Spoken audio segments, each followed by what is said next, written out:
Thank you. Ever since the 1970s, English has been a very important part of Chinese education. That's because China sees a future where the Chinese people can be heard and understood all around the world. 8 years ago, in 2009, Jay Walker said this in his TED Talk about English mania.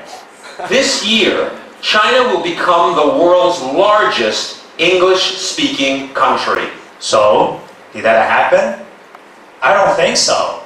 In 2016, Xinjiang Education and 英语流利说 did a study of 1 million Chinese English learners and found that 90% then they couldn't communicate with foreigners. We've studied English for many years, so why can't we communicate in English?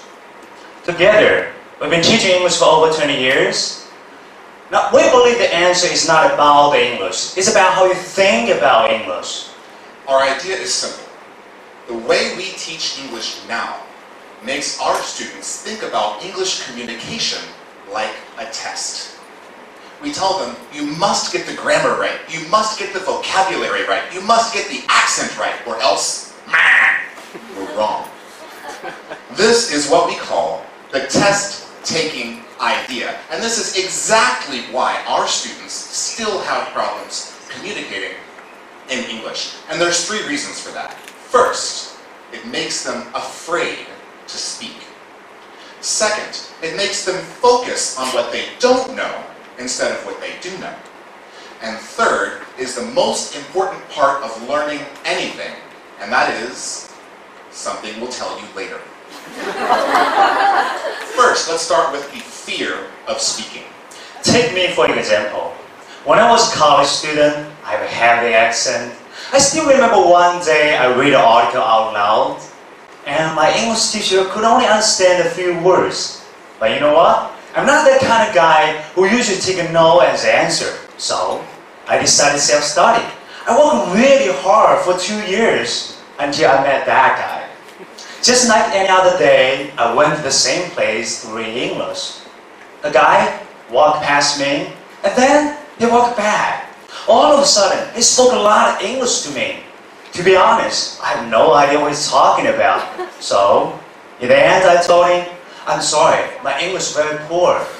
Come on, I could do better. Believe it or not, it's not just me. It happens to a lot of college students. Many years ago, I did an entrance test in a college. I tried to strike up a conversation with as many students as possible. When I talk their English, one thing is so funny.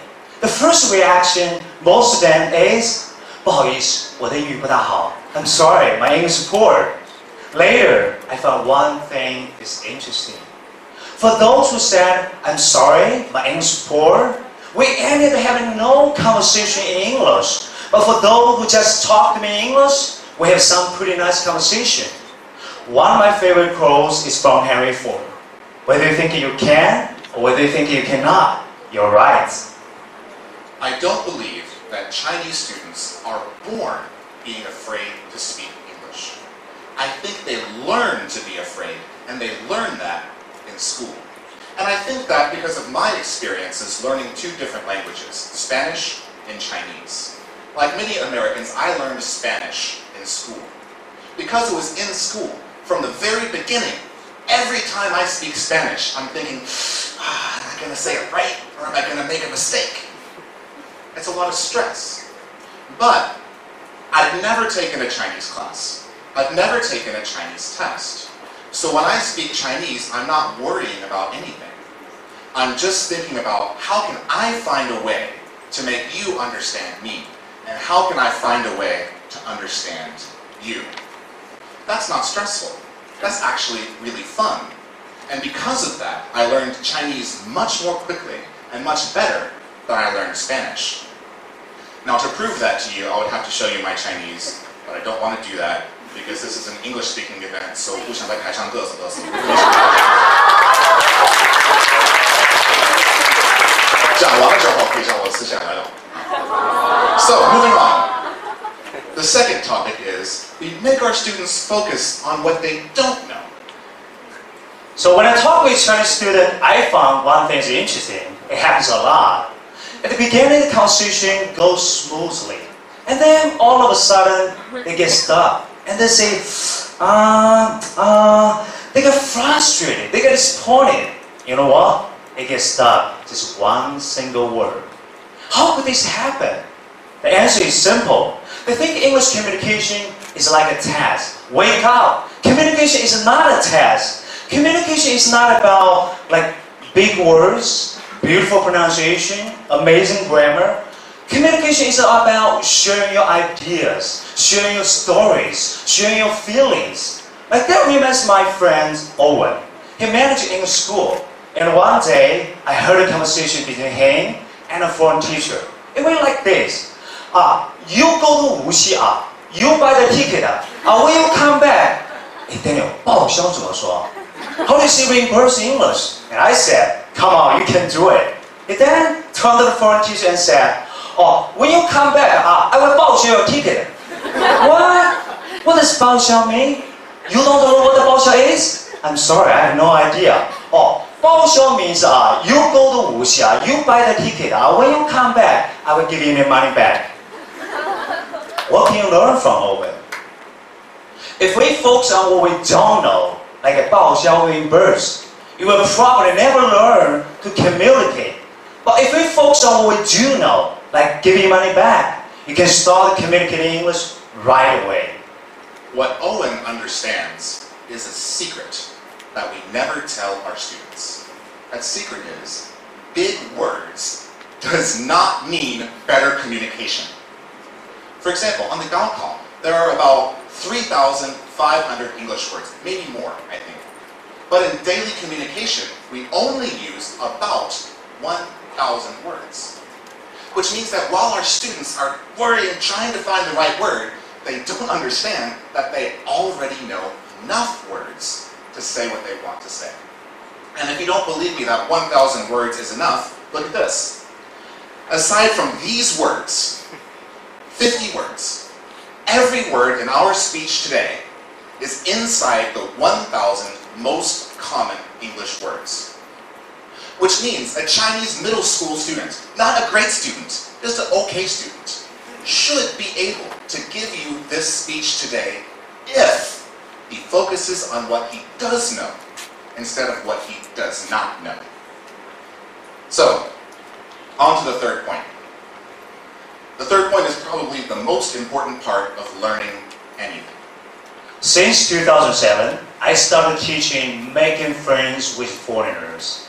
I found over 95% of my students wanted to start a conversation with foreigners, but less than 10% did take action. So what stopped them from starting conversation? Some of them were afraid they can't understand, and some of them afraid of saying the wrong thing, and some of them they feel rejected. In my mind, one single word: mistakes. They're afraid of making mistakes. Think about it for a minute. How did you learn to ride a bike? You can read books on how to ride a bike. You can listen to audios on how to ride a bike. You can watch videos on how to ride a bike. You can even hire a teacher to teach you how to ride a bike. But you will never learn how to ride a bike until you get on the bike and try it. You will fall over, and you will get back on it and try it again. You will fall over again and again and again. After many tries, many fallovers, and many mistakes, you'll learn how to ride a bike. Same thing for English communication. You have read lots of books. You have listened to hundreds of audios. You have watched tons of videos. Now, it's time for communication. Maybe you'll say, my pronunciation is not good.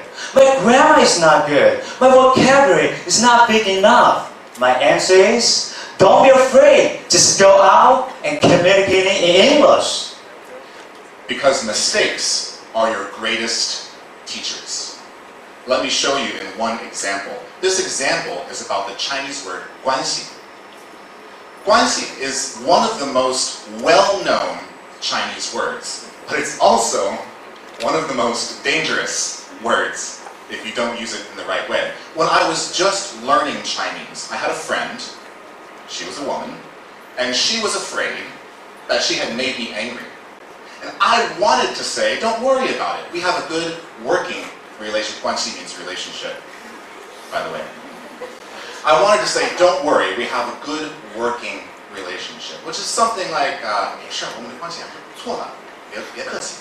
But I didn't say that.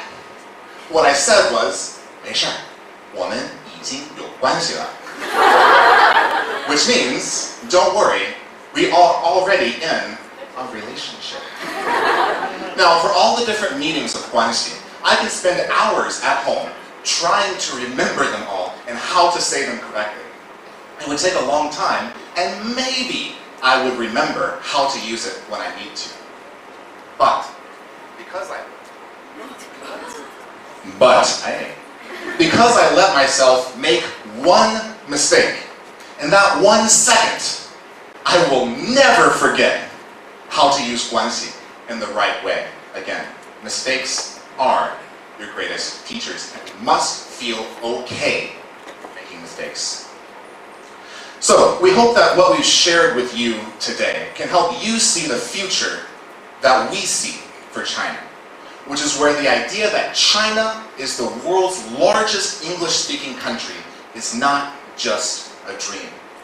So for those of you who are still afraid to speak English, we want to say, don't be shy, just say hi. For those of you who are still focusing on what you don't know instead of what you do know, we have to say out first, then say it right. And for those of you who are still afraid of making mistakes, just like me sometimes, all we want to say, the more mistakes you make, the better your English will be. The more friends you will make. Thank you very much. Thank you very much.